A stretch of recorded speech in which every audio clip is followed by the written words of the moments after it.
बिहार में law and order को लेकर लगातार चर्चाएं होती रहती है, क्योंकि कहा जाता है कि बिहार में कब क्या हो जाए ये किसी को पता नहीं है। लेकिन जब से मुख्यमंत्री नीतीश कुमार हैं, लगातार सरकार का ये दावा रहता है कि कुछ करे या ना करे, हमने लॉ एंड ऑर्डर को बहुत दुरुस्त कर रखा है। लेकिन जैसे ही 2021 की शुरुआत हुई और 12 जनवरी को रुपेश सिंह, इंडिगो के मैनेजर रुपेश सिंह की हत्या हो जाती है, और वो भी 2 बाइक सवार आकर एक गाड़ी पे 6 गोलियों से रुपेश सिंह की हत्या कर देते हैं, तो सवाल बड़ा बन जाता है कि आखिरकार पटना पुलिस कैसे काम कर रही है, आखिरकार बिहार पुलिस कैसे काम कर रही है कि किसी को भी कोई आकर 6 गोलियों से छल्ली कर देता है। और लगातार पुलिस कार्रवाई पर भी सवाल खड़े होते रहे हैं कि आखिरकार पुलिस कैसे काम कर रही है कि लोग अपने आप को सुरक्षित महसूस नहीं कर पा रहे हैं। लेकिन पिछले दिनों जिस तरह से पटना एसएसपी ने प्रेस कॉन्फ्रेंस किया और उन्होंने यह दावा किया कि ऋतुराज नामक लड़के ने सिर्फ रोड रेज के कारण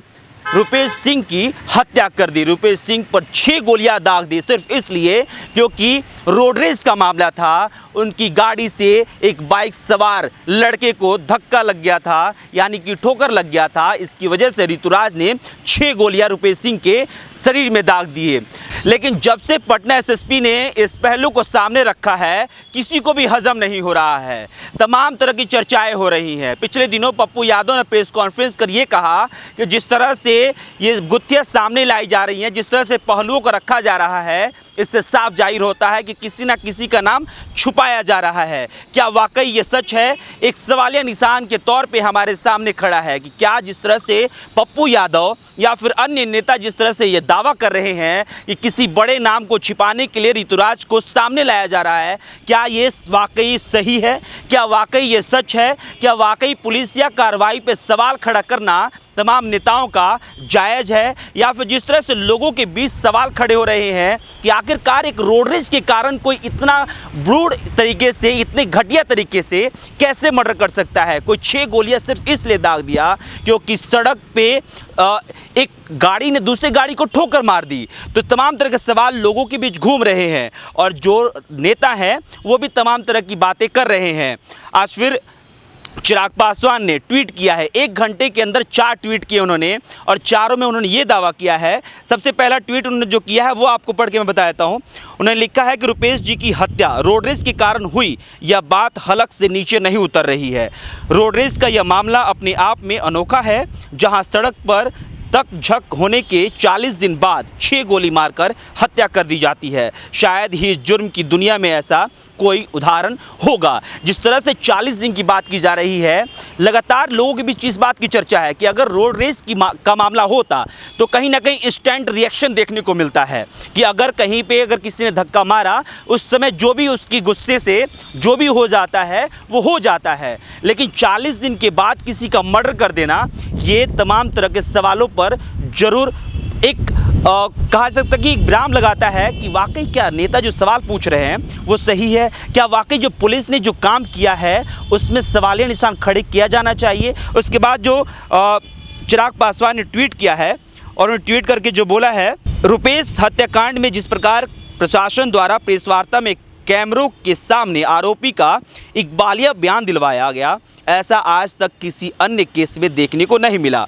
पुलिस अपनी बनाई गई कहानी पर ज़रूरत से ज़्यादा विश्वास दिलाने की कोशिश करती दिखी, जिससे दाल में कुछ काला की शंका बढ़ रही है। ये क्यों चिराग पासवान ने लिखा है ये मैं स्पष्ट तौर पे देख पा रहा हूँ, क्योंकि जब एसएसपी ने प्रेस कॉन्फ्रेंस किया और ऋतुराज से मीडियाकर्मी बात कर रहे थे और सवाल पूछ रहे थे, तो उनका ये कहना था कि जो भी एसएसपी साहब कह रहे हैं वो बिल्कुल सही है। वो किसी भी सवाल का जवाब देना नहीं चाह रहे थे। तो कहीं ना कहीं जिस तरह से नेता सवाल पूछ रहे हैं उसको कहीं ना कहीं पुख्ता करता हुआ दिख रहा है। फिर उन्होंने एक ट्वीट किया है, पटना पुलिस के खुलासे के बाद से आम जनता में साजिशकर्ता को बचाने के कारण आक्रोश बढ़ गया है। वही रुपेश सिंह जी के परिवार ने भी पटना पुलिस के रोड रेज की थ्योरी पर सवाल उठा दिया है। वह साथ में प्रदेश सरकार पर सही जांच का विश्वास नहीं होने के कारण सीबीआई को जांच सौंपने की अपील की है। हालांकि एसएसपी लगातार ये दावा कर रहे थे कि जो थ्योरी उनके घर से मिली है, रुपेश सिंह ने अपनी पत्नी को भी बताया था कि हाँ रोड रेज का मामला हुआ था, यानी किसी से झड़प हुई थी और उन्होंने इसलिए कहा कि हमें तमाम तरह की चीज़ें सामने आई और ये कहा जा सकता है कि कोइंसिडेंस है कि जिस तरह से थ्योरी सामने आई और वैसे ही हमारे पास सामने दृश्य सामने उभर के आया।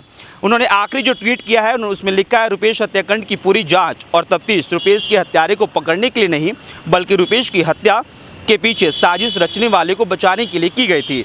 सत्ता में बैठे उस व्यक्ति को जस तस सत्ता पर काबिज लोग पकड़ने देना नहीं चाहते हैं। जिस तरह से रुपेश सिंह की जब हत्या हुई, तमाम पत्रकार या पत्रकार का जो एक कह सकते हैं जो क्राइम को कवर करते हैं, उनका जो दावा था कि कहीं ना कहीं ये बड़े लोग इसमें शामिल है।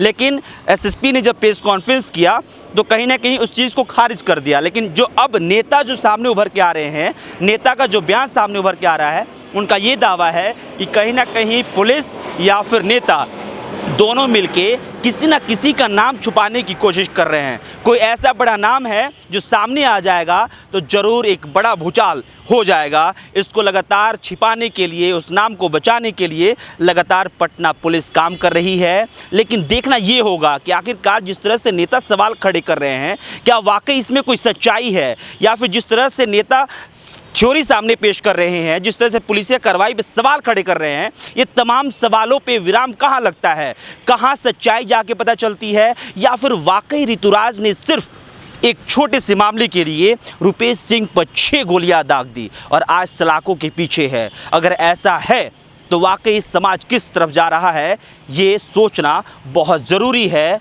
और तमाम लोगों को सजग होना भी बहुत ज़रूरी है। जो भी रुपेश सिंह से जुड़ी हुई खबर सामने हमारे आएगी वो आप तक लेके सबसे पहले हम पहुंचेंगे।